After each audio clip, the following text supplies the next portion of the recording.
the task is, so this is the task. I have written the task here. So if the entered input is between 1 and 9, say 1, 2, 3, 4, 5, 6, 7, 8, 9, then the input is correct, okay, and the value which is entered is assigned to the output variable and it exits the code, okay. If you enter other than this values, what will happen? It could be any negative number, it could be a 2-digit, 3-digit, 4-digit, or any digits which is greater than 2-digit number, okay. So once if it is in this category, then it will print it as a invalid output, okay, invalid output. If it prints invalid outputs, the function will prompt, or the code will prompt the user again to enter the input, okay. So this is how your code should be, okay. So till you get the single digit number, it has to inside the loop and do the execution. Once you print the single digit number within this value, then the value can be assigned to the output variable and it can exit the code, okay.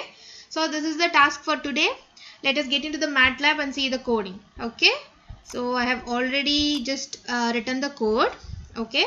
So this is the code, okay. So see here, this is my function, okay, function output variable digit and function name which is get underscore digit, and I haven't given any input variable to this function, okay.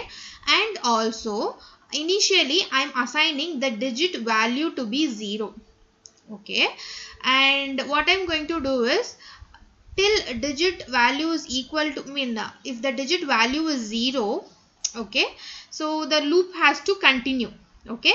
If the digit value is not 0, then it can exit the loop, okay. So why I have given the digit value is equal to 0 to just to be inside the loop? Come on, let us see it here, okay. Once it enter the while loop, it asks the user to enter a digit, and the value which is entered is stored in the variable called in, okay, that is input variable, okay. So it takes the input variable and the checking is done here, okay. So whether it is between 1 and 9 is done with this two checking condition, okay, and also whether it is a single digit, okay, is done with this condition, okay. So these are the three conditions. Once it passes all the three conditions, then the value in the input variable in will be assigned to the output variable of the function, okay. Then the loop can exit, okay. If it fails any of one condition, then it comes to the else part and it prints the invalid output, okay. So once it prints the invalid output, the digit value seems to be 0 itself, okay. It will not take any input value, right? So it is still 0, okay. So now see here, so while condition passes, so again it comes into the function and it asks the user to enter a digit, then again it goes on, okay. So once it passes all the three conditions, then it can exit the loop. If it is not passing the condition, then it will print the invalid output and again it asks the user to enter a digit. Got it? So this is the program. Let us run the program and see. I'm just going to the command window. Okay, I have already run the program. So see here. So enter a digit. I'm going to enter 3, 4, 5, 6, 7, 8, 9. Okay. So this is a obviously invalid digit. Okay. Again, I'm going to enter my negative number minus 89. Invalid. Again, I'm going to enter 5, 6, 7. Okay. Invalid output. Let us type in some 2-digit number. Invalid. Now I'm going to type in a single digit number which is between 1 and 9. 5. Okay. So it is a digit is equal to 5 and it also exists the function. Okay. Now again what I'm going to do it for you is again going to run the program and I'm going to enter 0. Okay. So once I enter a 0, what happens? So it again prompts me to enter a digit, but it will not print an invalid digit. Okay. So now if I enter the single digit number to be a 6. Okay. So it just gives me the value output variable to be 6 and it exists the function. Okay. I hope you understand the task and the program and also the concept for this today's. Okay. If you have any doubt, do let me know in the comment section. I am ready to answer your queries. Okay. and also do please visit the blog for further clarifications. Okay. Hello everyone, welcome back to the channel. This is 100-day challenge on MATLAB Loop. So the task for today is we are just going to find the number of digits in a given number. Okay. For example, if I have given 78, so the number of digits is 2, right? So only 2 digits are there, ones and tens. Okay. If I give 7809, the number of digits is 1, 2, 3 and 4. So 4. So like ones, tens, hundreds and thousands. Okay. So we are just going to find the number of digits in a given number. Okay. So for which I have used this code. I have just used only one loop, that is called for loop, and here you can see floor of x. Okay. So in MATLAB you have to use floor of x for this function. Okay, for this particular program. Okay, if you take this floor and if you just give only x greater than 0 in some numbers, okay, in some numbers like 90,000, in some numbers you will not get the absolute 0. Instead you will make it some 0.9, 0.009, so which may also considered as a greater than 0 thing. Okay, so for avoiding such confusion I have just used floor or floor function. Okay, and this is a simple code. So each time I'm just counting, so just for giving the number of digits. Okay, so now let us see here. Okay, let me give digit. Okay, like ones, tens. Okay, it's like hundreds, thousands, like it should come in the last, right? Okay, ones, tens, hundreds and thousands. Okay, 9650. So that is 4 digits are there. Now let us count it. Okay, 4, 5, 6, 7, 8, 9, 10. Okay, so now it should return 10 digits. Yes. Okay, so this code works for the all whole numbers. Okay, I mean all proper numbers. Okay, you can just check it from your end, and if you have any doubt, do let me know in the comment section. And that's all for this. Hello everyone, welcome back to the channel. This is 100-day challenge on MATLAB Loop. So the task for today is we are just going to see how to reverse a given number. Okay, suppose if you have 1, 2, 3, 4, 5, then my output should be 5, 4, 3, 2, 1. So reversing the number. Okay, so let me just show you the output first. Okay, let me clear this. So let us take the function.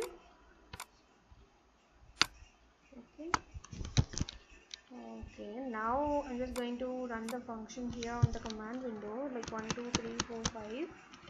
So my output will be 5, 4, 3, 2, 1. Got it? So just see the code. So this is the code. Okay, so REV is equal to 0, REM is equal to 0. Okay, so that is reverse. I'm just introducing a variable called reverse, that is 0, and reminder to be 0, and here that is floor. So I have just stated the reason why I have given the floor of n in the last video itself. Okay, please check out the last video, and if you have any doubt, do let me know in the comment section. Okay, and what I'm doing is so I'm just assigning these function or assigning the operation for reminder variable. Okay, so modulus of n comma 10. Okay, so it just stores the mod value of the n and 10 in the reminder. Okay, that is rem. And for the reverse, rev is equal to rev of 10. Okay, initially it will be 0, and as it goes on the number will come. Okay, and plus rem. Okay, so this operation, this 3-line operation. Okay, again n is equal to floor of n by 10. Okay, so this 3 operation will do the work. Okay, until it reaches the last number. Okay, you have to give floor of n. Okay, if you don't give floor of n, then it will, I mean, you will get to produce some reverse number in the in fraction, like you will get decimal point and all. Okay, so to avoid such confusion, I'm just introducing floor. Okay, so now just see here, let us introduce some other number like 8987654321. Okay, and 12345. Okay, so this is the function program for today. Welcome back to the channel. This is 100-day challenge on MATLAB Loop, and today is a 50th day of 100-day challenge. But I haven't posted the 50th day video, but today I'm just posting 50th and 51 video. Okay, so I guess we have just crossed half of the well and only half of rest. what I think is I didn't get so much of people who are participating in this challenge. I want more number of people to participate. I want you to just share among with your friends and let them also have fun in learning programs. Okay, so I would suggest you to just share this videos with your friends, and also just come up with your own ideas in the comment section. I'm ready to see all the comments and also address your queries. Okay, so without any further delay, let us get into the session. So today what we are going to see is sum of digits. Okay, like if I give sum of digits means if I give a number like 1 2 3 4 5, okay, then the each digit in the number should be added and I should get the answer. Like 1 2 3 4 5 means 1 plus 2 is 3, then plus 3 is 6, then plus 4 is 14, then sorry, plus 4 is 10, and plus 5 is 15. Okay, so like you have to add each one of the digits in the number, and you have to return the result. Okay, see here I have just already done this. Okay, now let us go and I'll show you the program. This program is very easy. So initially I just what I did is like sum underscore value, I just made it to 0. Okay, and here like a modulus, which is modulus means which this gives you the reminder. Okay, so mod of n comma 10. Okay, and here this floor is for if you don't use floor, then you will get your answer in the decimal. So to avoid such confusion, I'm using floor. Okay, so if you check other two programs which I have posted before this video, you'll encounter this floor command there also. Okay, just understand the significance and just let me know if you have any doubt. Okay, I haven't given the full clear explanation of this code. This code is very simple, but okay, if you have any doubt, just let me know. Okay, so I'm just leaving this to you for your understanding. Okay, okay, so now I guess you have already seen this answer. Now let us just check with some other values. Okay, like 8, 2 which is 10, again 9 which is 19, then 1 which is 20. So our answer should be 20. Yes. Okay, so this 20 just adding again 7, so I'm just our answer should be 27.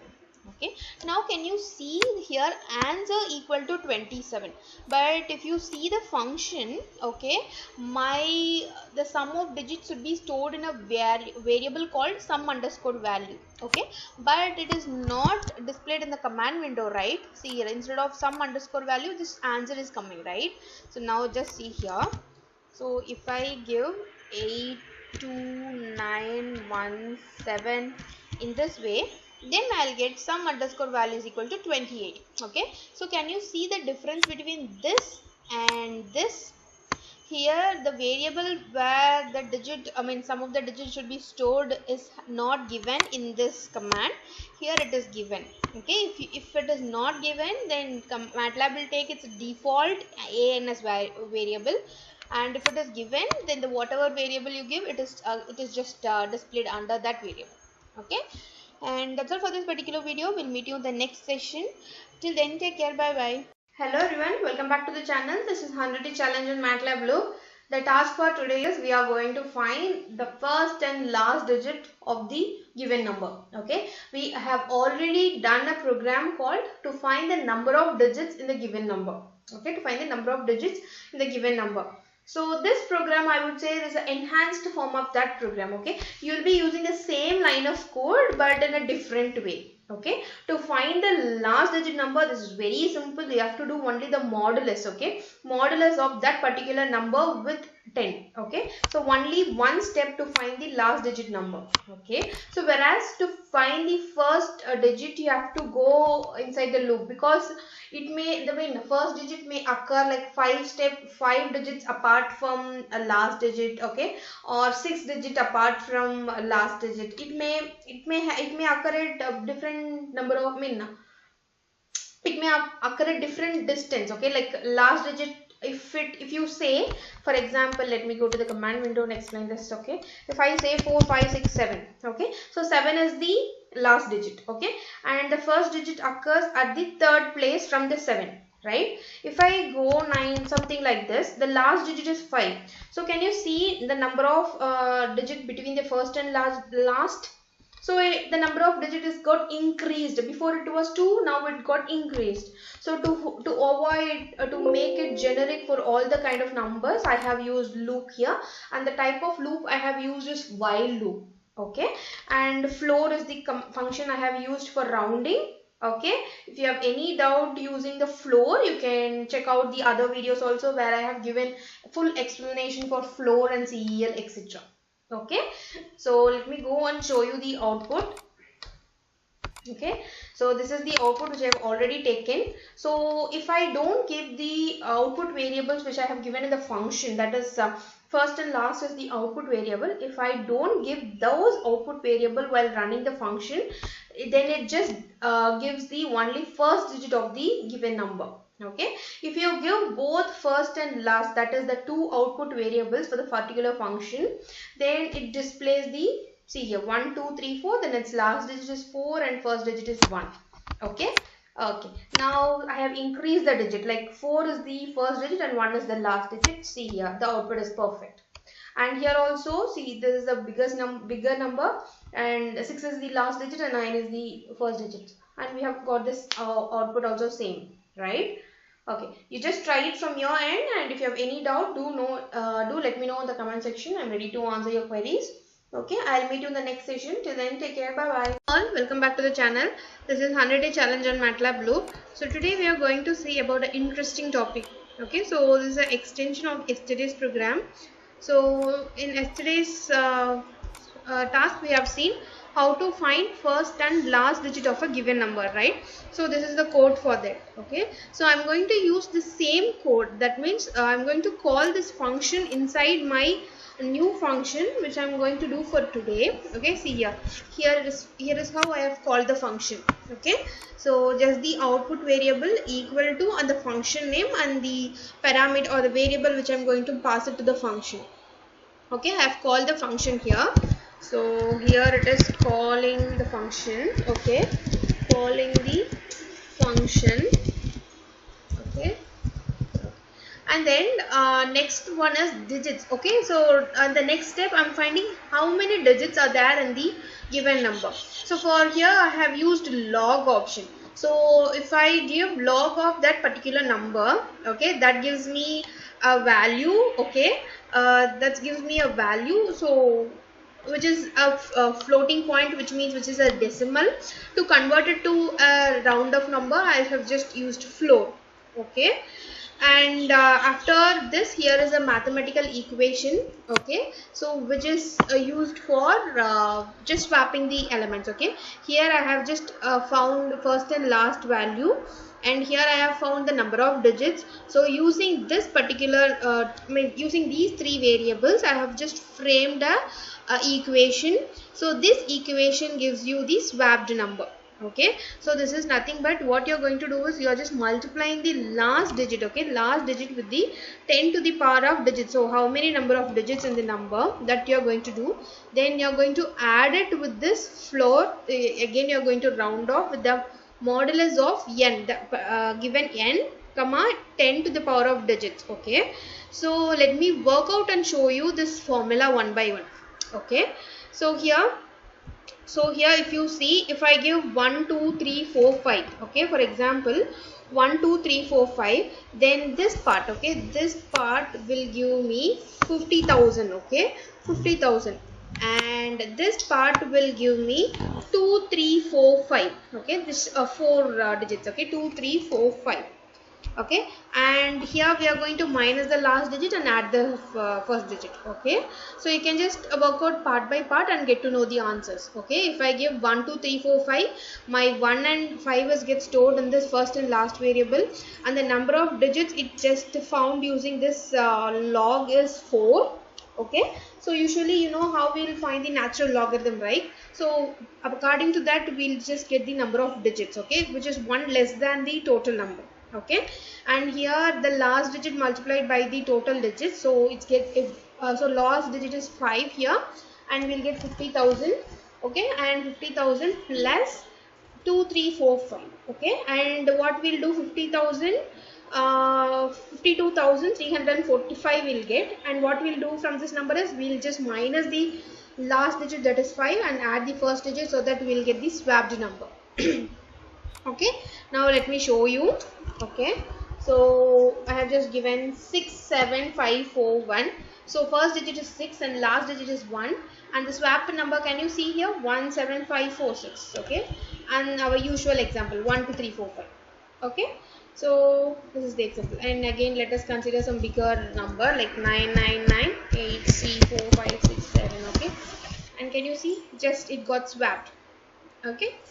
Okay, so that's all for this particular task. We'll meet you in the next task with a more interesting topic. Till then, take care. Bye bye.